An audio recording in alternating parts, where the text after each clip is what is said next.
The German Chancellor Olaf Scholz and US President Joe Biden recently had a telephone conversation. During the conversation, the two parties discussed the ongoing war in Ukraine and agreed that they would not recognize any Russian territorial claims in Ukraine. A German government spokesman said this in a statement. The two leaders also condemned recent comments by the Russian leadership aimed at discrediting the democratically legitimate Ukrainian government, the spokesman said. They agreed that Ukraine needs further significant and sustained support in its legitimate right to self-defense, the spokesman added.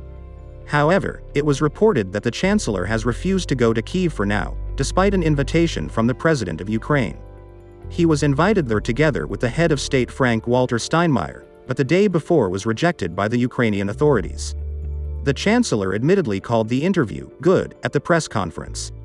But the outcome of the talks is that the foreign minister will be able to come to Ukraine soon, he added in response to a journalist's question about whether he intended to respond positively to the invitation.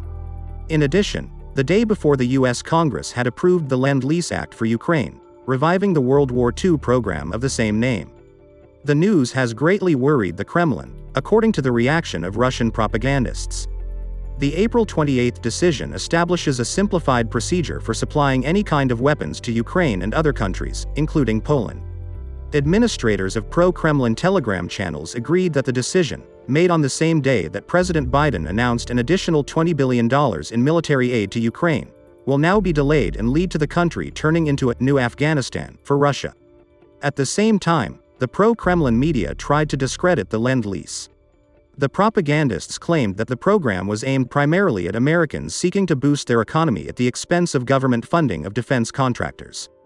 At the same time, they claim that American and European NATO allies are making themselves vulnerable.